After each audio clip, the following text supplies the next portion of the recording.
अस्सलामु अलैकुम दोस्तों।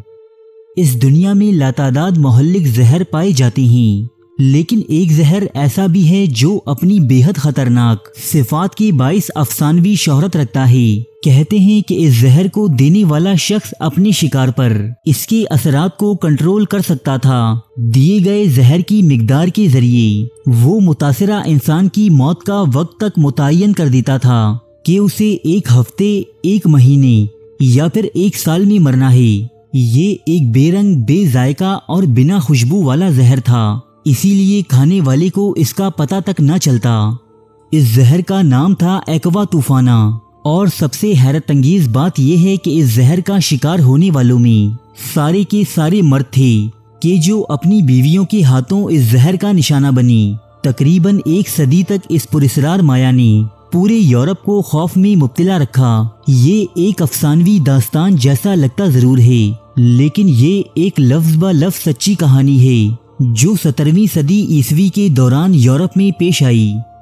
इटली के शहर पेलरेमो में ग्यूलिया तूफाना नामी एक अमीर औरत रहा करती थी। ये औरत मुख्तलिफ जड़ी बूटियों के जरिए मेकअप की अशिया बनाया करती। इसके पास ज्यादातर वो औरतें आया करती थीं कि जो अपनी शौहरों की जुल्म तशद्दुद का शिकार थीं। मारपीट के बाद जिनके चेहरों पर निशान पड़ जाती और इन्हीं के इलाज के लिए वो ग्यूलिया तूफाना से मदद लेती। बादअज़ां ग्यूलिया तूफाना नामी इसी अतालवी औरत ने दुनिया की सबसे खतरनाक तरीन जहर एक्वा तूफाना को तख्लीक किया, जो इसके पास आने वाली औरतों की तमाम परेशानियों का वाहिद इलाज था। लेकिन दोस्तों, इस औरत की अपनी भी एक कहानी है, और वो ये कि ग्यूलिया तूफाना का बाप भी एक जालिम इंसान था जो इसकी माँ को बेतहाशा घरेलू तशद्दुद का निशाना बनाया करता। बाज रिवायात ये भी कहती हैं कि एक्वा तूफाना नामी ये जहर इसकी माँ की ही इजाद था, जो उसने बतौर विरसा अपनी बेटी को दिया। लिहाजा ग्यूलिया तूफाना ये जहर ऐसी औरतों को दिया करती जो अपने शौहरों के बदतरीन रवैये का शिकार होती थीं। वो ये जहर एक तेल की शीशी में छुपाकर उन्हें दिया करती थी। चूंकि ये बिल्कुल पानी की तरह दिखता था, इसलिए किसी को कोई शक भी न होता। औरतें इसे शराब, चाय या किसी भी मशरूब में मिलाकर अपने शौहरों को दे दिया करती। पहली खुराक में कुछ कमजोरी और थकावट महसूस होती, दूसरी खुराक में इसके शौहर को डॉक्टर के पास जाने की जरूरत पेश आती, जबकि तीसरी और आखिरी खुराक में बड़े से बड़ा जंगजू भी ढेर हो जाया करता। डॉक्टर्स हैरानों परेशान रह जाते कि किस तरह एक मामूली सी बीमारी इनके मरीज को मौत के मुंह में ले गई और इनकी किसी भी दवाई ने कोई असर ना किया। ग्यूलिया तूफाना ने ये जहर सैकड़ों औरतों को दिया और एक अंदाजे के मुताबिक 600 के करीब मर्द इस जहर का शिकार बने। इस जहर का शिकार बनने वालों में इटली के बहुत से नामवर और बाअसर लोग भी शामिल थे, जो या तो अपनी बीवियों से उम्र में बहुत ज्यादा बड़े थे या फिर उन पर ज़हनी और जिस्मानी तशद्दुद करते थे।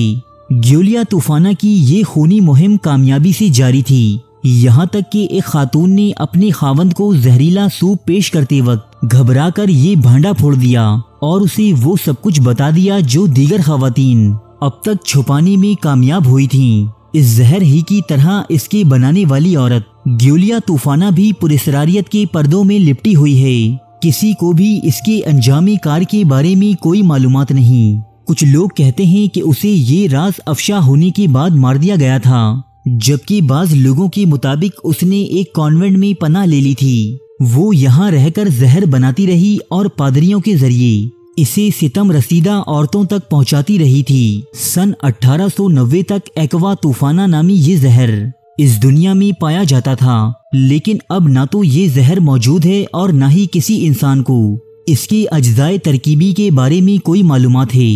एक्वा तूफाना को तारीख़ इंसानी में अब तक बनाई गई सबसे मुहल्लिक तरीन जहर का एजाज हासिल है, जो पानी की तरह बेरंग और बेबू था। और इसकी तख्लीककार ग्यूलिया तूफाना को आज तक इंतकाम की देवी माना जाता है कि जिसने अपनी माँ पर हुए जुल्म तशद्दुद के बदले 600 जालिम इंसानों की जान ले ली थी।